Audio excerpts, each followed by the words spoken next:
Assalamualaikum warahmatullahi wabarakatuh. Perkenalkan, nama saya Muhammad Aldi Prasetyo. Di sini saya akan melakukan video project hands-on tentang Cisco Packet Tracer 9.3.4, yang dimana di Packet Tracer kali ini itu ada data center exploration. Nah, yang part pertama itu ada kita explore the characteristic of the small data center. Yang kedua, create a plan for expanding the current data center. Yang ketiga, configure the data center device to expand the capacity. Nah, itu. Nah, yang part 1 itu sendiri itu menjelajahi karakteristik pusat data center yang kecil gitu. Yang bagian 2 itu mengubah rencana untuk memperluas pusat data yang ada. Yang ketiga, mengkonfigurasi perangkat pusat data untuk memperluas kapasitas gitu. Nah, ya di sini saya sudah mengerjakan paket tracer ini sudah 100%. Dimana saya kenapa saya sudah mengerjakan 100%, karena sebelumnya saya mengerjakan manual ya. Saya mengerjakan manual itu for close 3 kali. Jadi dia berat gitu ya, karena dia mode fisikal. For close 3 kali. Nah, di sini saya akan menjelaskannya saja. Di sini saya sudah membuat jadi 100% punya saya. Nah, udah 100%. Jadi disclaimer dulu, di sini saya tidak akan mengulang pengerjaan saya karena memungkinkan di tengah-tengah proses saya itu bisa for close dan saya ngulang lagi gitu. Jadi bete saya, Pak. Izin. Nah, sini ada background atau skenario. Yang pertama itu pusat data. Artinya itu ada pusat data, sering disebut sebagai otak suatu organisasi yang menyimpan dan mengelola data, menyediakan komunikasi baik internal maupun kepada klien, dan menyediakan alat-alat yang diperlukan untuk kegiatan penelitian dan pengembangan. Pusat data harus dibangun sedemikian rupa sehingga dapat menyediakan rangkaian produk dan layanannya secara aman dan efisien terlepas dari bencana apapun yang terjadi. Ada banyak sistem berbeda yang terlibat dalam pembangunan pusat data. Tetapi juga kegiatan ini kita hanya akan membahas komponen jaringan. Nah, pusat data dapat bervariasi ukurannya, mulai dari hanya beberapa server hingga menampung ratusan atau bahkan ribuan server. Beberapa ukurannya. Nah, pusat data itu harus dibangun dengan cara yang sangat terorganisir untuk mensederhanakan manajemen. Langsung saja kita masuk ke part 1. Itu kita buka part 1 itu jelajahi tata letak fisik pusat data gitu. Nah, kita buka di sini branch office. Nah, di sini di part 1 ini itu kita menggunakan kabel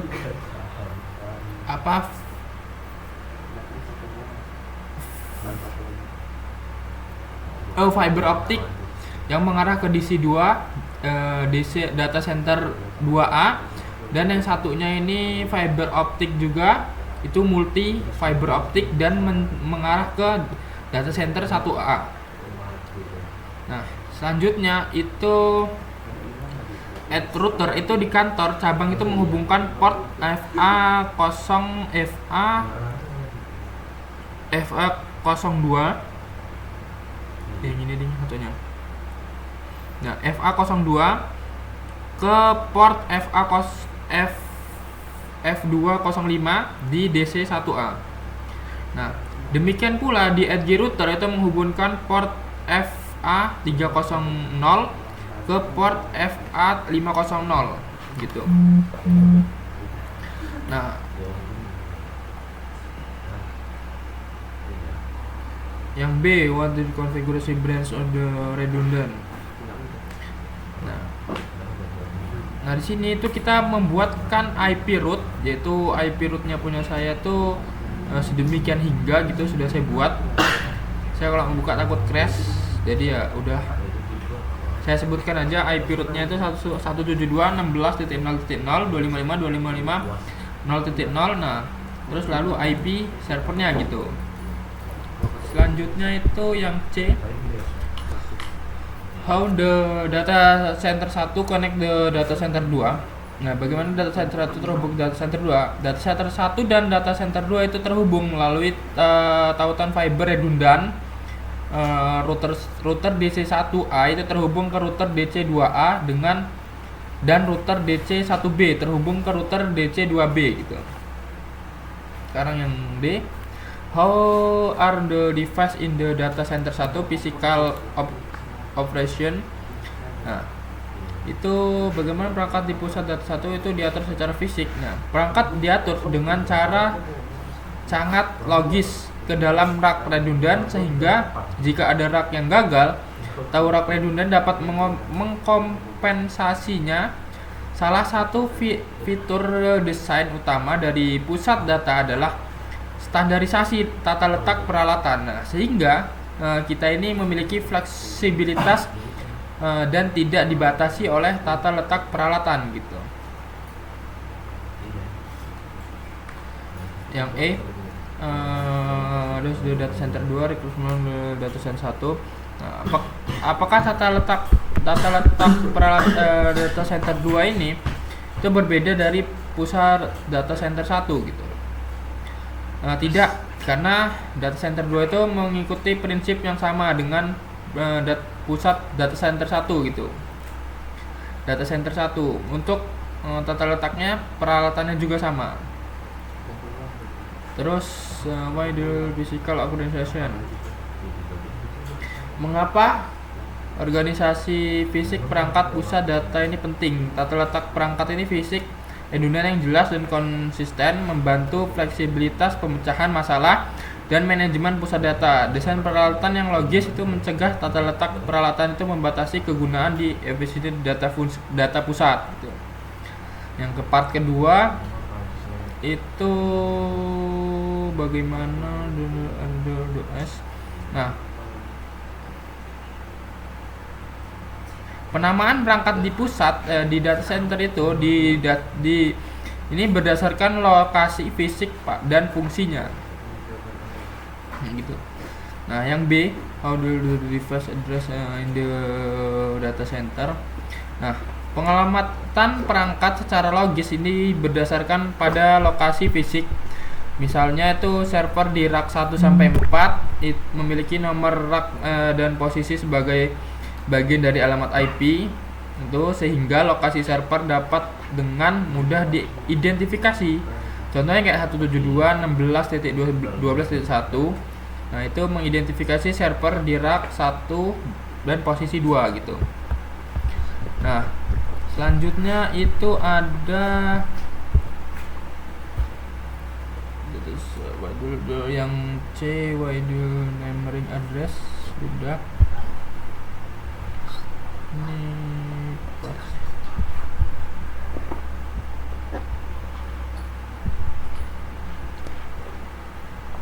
nah, yang C, mengapa penamaan addressing itu penting? Karena skema yang konsisten membantu manajemen troubleshooting dan ekspansi jaringan tanpa konflik gitu. Kita sekarang ke step 3, explore redundant layer 2. Nah, juga sih teknologi ini gunakan Ether channel. Nah, teknologi apa yang digunakan? Nah, pada switch DC1 dan R0, switch A dan B menggunakan Ether channel dengan LACP, Link Aggregation Control Protocol gitu. Apa tujuannya? Tujuan dari teknologi ini, LACP itu menggabungkan beberapa link fisik menjadi satu link logis yang menggabungkan kapasitas bandwidth dan menyediakan redundansi jika salah satu link fisik itu gagal gitu. Yang D, total bandwidth port channel 1. Ether channel itu menggabungkan dua link 100 Mbps dari total 200 Mbps gitu. Apa yang terjadi jika salah satu port itu gagal? Nah, Jika fase Ethernet 01 itu di switch A gagal, link masih aktif gitu. Melalui port lain di bundle gitu, traffic tetap berjalan karena Ether channel itu mengatasi kegagalan di link fisik gitu. Kita lanjut ke step 4, explore data center redundant layer 3 teknologi. Yang B langsung, what the technology is produce redundant and stability in chair konfigurasi. Nah, teknologi apa yang digunakan? Yang pertama itu HSRP atau Hot Standby Routing Protocol gitu. Nah, yang C, what is the purpose teknologi? Tujuan teknologi ini itu HSRP itu menyediakan default gateway yang redundant. Jika salah satu router itu down, router lain akan mengambil alih tanpa interferensi manual. Default gateway-nya 172.16.0.0/16 itu network NY. Kenapa Y? Karena virtual IP-nya 172.16.0.254. Nah, aktif di DC data center 1A router fast Ethernet 0/0 karena prioritasnya lebih tinggi dibanding DC 1B gitu. Yang E, default gateway untuk 10.16.00/16 itu adalah karena virtual IP-nya itu 10.16.0.254. Nah, aktif di DC 1B router fast Ethernet 1/0 karena prioritasnya lebih tinggi gitu. Kita lanjut ke part 2, itu ke rencana ekspansi data center. Suite baru apa saja yang dibutuhkan? Dibutuhkan itu rack 5, switch 2960 Cisco. Nah, lalu masing-masing itu akan terhubung ke master switch A dan master switch B di rack 0 menggunakan dua link terang dan LACP Ether channel gitu. Bagaimana router 5 switch terhubung ke router 0?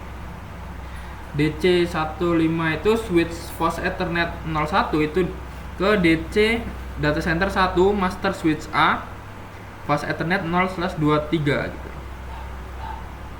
Sekarang yang C, berapa banyak server dan konfigurasi IP ada? Kita tambahkan 6 server di rack 5. Nah, masing-masing memiliki 2 NIC IP. Lalu yang D itu bagaimana server itu dihubungkan? Server fast Ethernet 0 itu ke DC 1 RS5 switch A dan server FA1 itu ke DC 1 R5 switch B untuk redundancy link. Lanjut kita ke yang E, how will the above information change for ending and the rack to DC2? Jadi itu jika kita menambahkan rack di DC2 itu prinsipnya sama, namun alamatnya itu berubah ke DC2. Nah, selanjutnya ke part 3, configure the data center device to expand the data center capacity. Konfigurasi itu satu itu dipasang perangkat, tambahkan 2 perangkat Cisco 2960 di rack 5 gitu. Tempatkan 6 server itu di rack yang sama. Terus tambahkan second NIC. Nah, itu ditambahkan ke setiap server yang dihidupkan.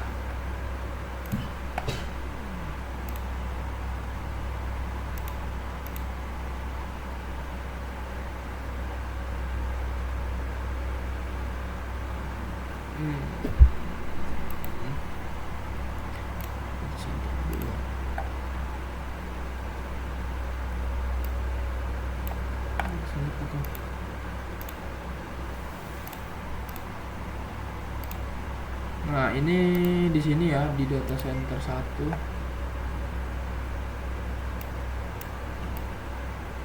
Nah, di sini ya udah saya tambahkan di sini.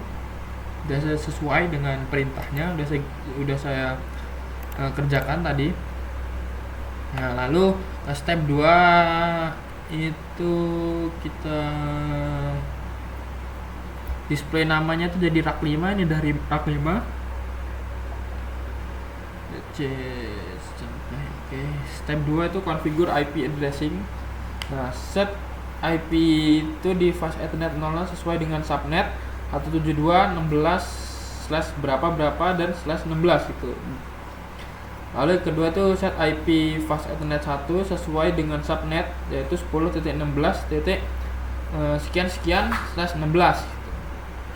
Lalu yang ketiga tuh diisi default gateway dan DNS addressing sesuai dengan skema DC1 gitu. Contohnya kayak DG 172.16.0/254/ DNS-nya berapa gitu. Lanjut kita ke step 3.